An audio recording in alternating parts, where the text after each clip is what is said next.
the channel. To begin this long-winded journey, what I realized is actually really interesting is everyone starts something new and they're not even actually sure if they're going to remain with it, if they're going to be consistent with it, and they're actually really scared to mess up. So even just now as I was speaking, I noticed 3 mistakes I made.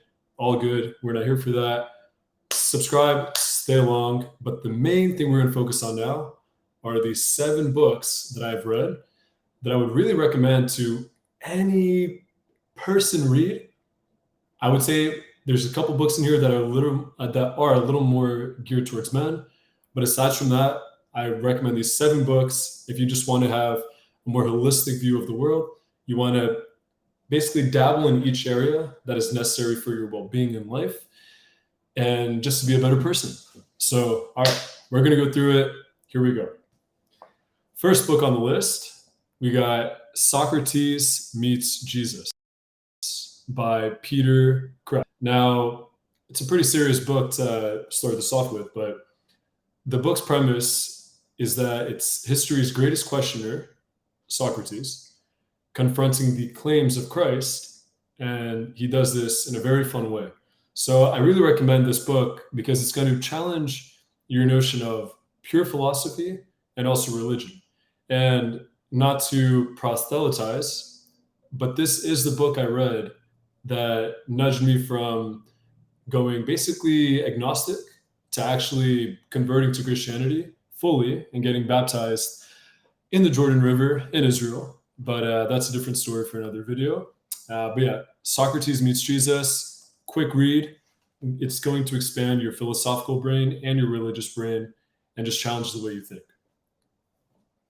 Book number 2, Why We Love Dogs, Eat Pigs, and Wear Cows by Dr. Melanie Joy. It's an introduction to carnism. This book is not the book that made me go vegan, but it definitely expanded my mind to understand the sociological framework, the psychological framework, and how to better communicate with those that I love and care about, as it's a subject that definitely is controversial, that I'm very passionate about, and one that will really facilitate your understanding of why things are happening the way that they are. So highly recommend Why We Love Dogs, Eat Pigs, and Wear Cows by Dr. Melanie Joy. Next book we got is a game changer. So this is really for the guys out there, but ladies too. You guys can enjoy this. It's How to Be a 3% Man, Learn Pickup, Dating, and Relationship Secrets that only 3% of the world's men know about, being successful with women, by Coach Corey Wayne, life coach. Man, this book is phenomenal.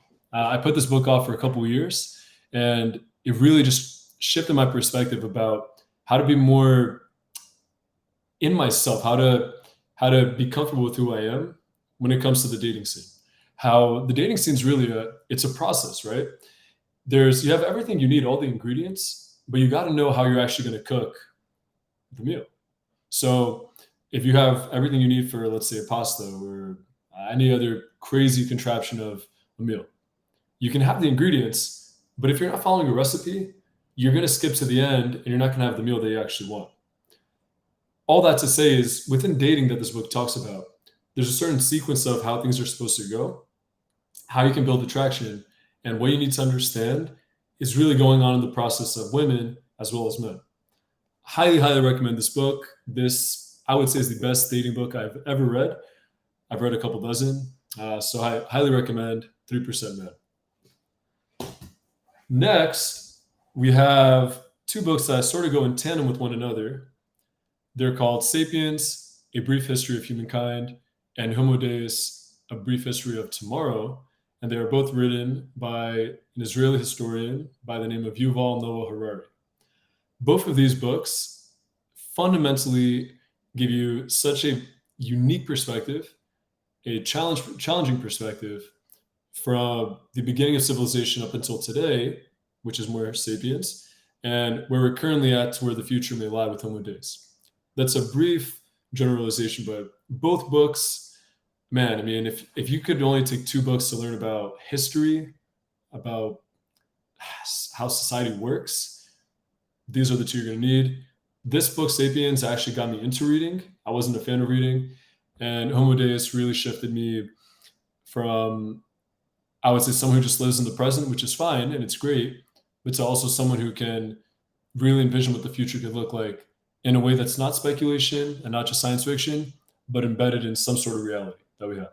Highly recommend these two books. If you want to get incredibly smarter, if that's even how you say it, in a short amount of time, these are your books. Have to get these. Super good. On to our last two. The 48 Laws of Power by Robert Greene. Now, I'm sure I'm going to get a lot of flack for this in the comments. People have already told me, oh, what is this book about? Power, it's negative connotation. That's all true to a certain extent. Power can be something very, very, very useful if you know how to use it, and very damaging if you don't. So it's not necessarily learning how to abuse it, it's just learning how it works. And the author, Robert Greene, great author, he has 6 other books. He goes in detail, incorporating history, philosophy, and each law is something practical that you can literally use right after you read it. So cannot recommend this book enough. It's a brutal read. It'll have you recognizing times in your past where you weren't observant to what was going on, but it'll equip you so that you know what to do in the future. And it's not about abusing it, right? It's just like, what's his name? Spider-Man. Spider-Man said, with great power comes great responsibility. Or actually not him, but his grandpa, Ben. Yeah, that guy. So he said that. Get to it. Robert Greene, 40 Laws of Power. A must read. Pretty thick book, so take your time with that, but it's a great one. Now, last but definitely not least, and I'd say my favorite, definitely this book helped me out in a very, very challenging time in my life, is Awaken the Giant Within: How to Take Immediate Control of Your Mental, Emotional, Physical, and Financial Destiny by none other than the okay, that was a little strange, but the GOAT. I was trying to be a GOAT, but I don't know if that worked. Tony Robbins. Man, if you don't know who this guy is, YouTube, Tony Robbins, boom, look at the first video. This book is so powerful because it challenges your beliefs and how you got. It doesn't critique, it just is a roadmap to help you understand how where you are is not where you're going to end up. This book helps you fill the gap from where you are to where you want to be. And one of the things that this book taught me that was so valuable is that everything stems from the choices that we make, and choices always stem from beliefs. So if we can figure out why we have a belief that we do, we can actually pivot, change, or even repeat what we need to get the outcomes we want. And there's so much more wisdom in here. It's a gem, sort of like a mini Bible because of how thick it is. Cannot recommend this book enough. Get this book, life-changing. Read Awaken the Giant Within, Tony Robbins. All right, guys. So look, if you're looking to just switch things up in your life, get a more holistic view of the world in a quick 7 short books. Well, they're not so short to read, but they're super valuable. I'd highly recommend these 7. Start out with anyone that you'd want. Personally, it just depends where you're at. If you're looking to personally develop, Awaken the Giant Within. Great start. If you are looking at how to move up in the world and you may feel like you've been slighted, 40 Laws of Power. And this has happened to me actually, so I'm with you guys. If this has happened to you, if you've been in a setting where you're with other people and you just feel pretty dumb, you don't know what you're talking about, and they're talking about philosophy, history, politics, yada yada, Sapiens is the way to go. If you want to seem a little futuristic, a little Black Mirror, Twilight Zone, or what's that other one? Westworld, I think is the other one. Homo Deus, very, very solid book. If you've been struggling with the ladies, or if ladies, you have a guy friend, boyfriend, husband, brother, nephew, uncle, whatever it is, and they're struggling with dating dynamics, How to Be a 3% Man, got to get this book, game changer. Actually, yeah, let's go to this one.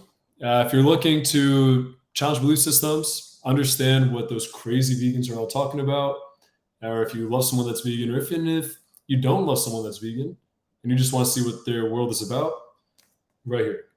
Why We Love Dogs, Eat Pigs, and Wear Cows. Great one. Really, for me, this has been super helpful in my vegan journey. And last but not least, if you want to better understand religion and philosophy in a fun, playful way, that's a very quick read. Socrates Meets Jesus. Phenomenal, phenomenal. It's also on YouTube, but I would just read the book. Read the book and watch the YouTube video. It's about an hour and a half. You'll love it. Guys, when any journey begins, it's very difficult to understand where you're going to end up. And we fixate so often on the outcome, where we're going to end up, if we're speaking the right way. Even throughout this video, I was self-conscious. I'm thinking, how am I speaking? Is the lighting good? These freckles on, or not freckles, these lines on my forehead. Maybe that's stress. Maybe, I don't know what that is. What's going on? Maybe I haven't hit the gym in a couple of days. Who knows? But the point being is, if you wait for perfection, you will never begin. Perfection does lie within each of us if we're willing to really go there and look. And I'll leave you with this fascinating quote. Of course, just got to say, remember to subscribe, share if it's been helpful. Get these books. Let me know how they've helped you. And there's plenty of more that I got, but these 7 guys, you got to get. Here's the quote. They asked Michelangelo, how did you create the statue of David? Oh my goodness, what a masterpiece. And what did David say? Or not David. David couldn't talk because he was in the statue. Boom. Okay. Michelangelo says, I saw the angel in the marble and I carved until I set him free. Guys, chip away at it, carve away at it, excited for what comes next, and better every day. Cheers, cheers, cheers.